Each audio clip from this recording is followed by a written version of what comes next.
Morning, welcome to Ainsley News. It's Thursday, 29th of April. Zooming through another week. Today we're talking shares or bonds or gold. The eternal question. Probably should add all crypto in there too, to be honest. But anyway, the last night, Fed confirmed they have no intention of lifting the monetary stimulus pedal from the metal, dismissing rising inflation as purely transitory. And so printers will continue to go brrrr, and near free money available to go and inflate the debt bubble, further to buy overinflated financial assets and houses. Not surprising then, the USD sank further, and bonds, gold, Bitcoin and shares were all up. Yes, that's right. Both the safe havens of bonds, gold and Bitcoin were up together with shares. The historic lack of correlation between these classes is for now gone. So which class is right? RealInvestmentAdvice.com's Michael Lebowitz just wrote a piece titled "The Battle Royale, Stocks versus Bonds, and Which One is Right?" This from that. The S&P 500 is at valuations higher than that in 1929 and rival those of 1999. Despite a recession, the index is 25% above where it was trading before the pandemic. The equity stampede is undoubtedly bullish about corporate earnings prospects and by default economic growth. As the stock bulls party, bond investors are glum about future economic prospects. Bond yields are low and below where they were before the pandemic started. Current yields warn of paltry economic growth and little inflation in the future. Lebowitz looks back over the past few decades, mapping the US market's actual peak earnings against what market valuations are implying, if assuming the numerator or price in the price earnings ratio is correct, as is the base assumption when buying shares. In reference to the following chart we're going to show you, he says, stock investors are betting that earnings growth, in blue, will accelerate markedly and reverse the multiple decade-long trends.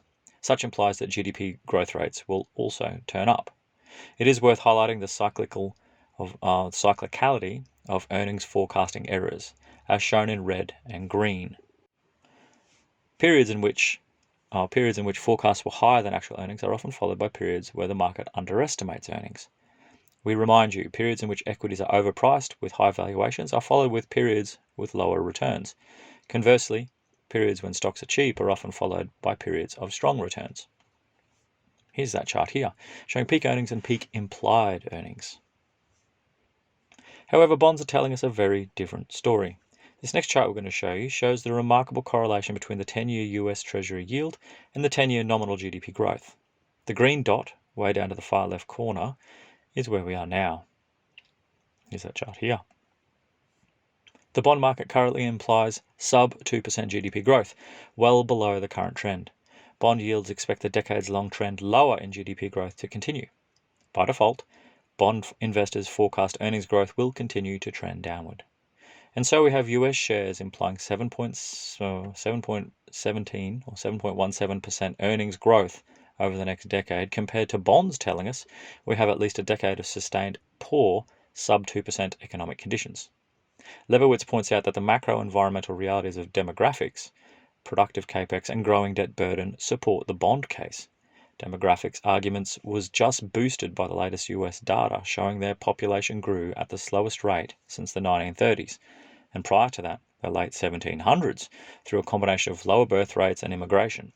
On top of this, we already have baby boomers leaving the workforce, a double whammy of loss of productivity and need for retirement social welfare.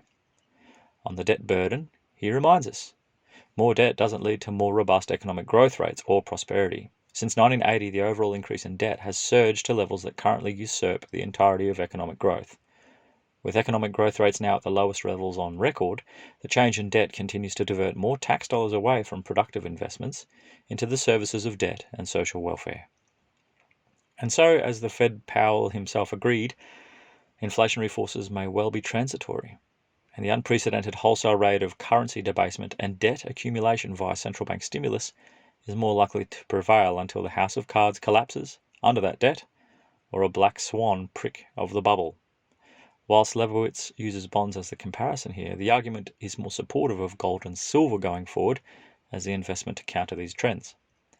Even the Raoul Pal, who has made the hero trade in bonds over this last decade, is now saying bonds have little room now to move as they are already near zero bound. Gold and silver, by comparison, are still coming off recent lows and seemingly have more upside going forward. Bitcoin, of course, is hardly coming off lows, being the hero trade since the end of the bond bull market. However, proponents are still calling big gains from here off this very same thesis. And that's news for today. Hope you've enjoyed it.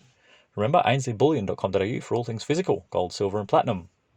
ainsleywealth.com.au for all of our cryptocurrency range. Buy, sell and trade. And also check out goldsilverstandard.com. That's a cryptocurrency built and backed by Ainsley Bullion, pegged to the real price of gold and silver and stored at Reserve Vault. goldsilverstandard.com. Enjoy your Thursday, everyone, and we'll catch you tomorrow for more news.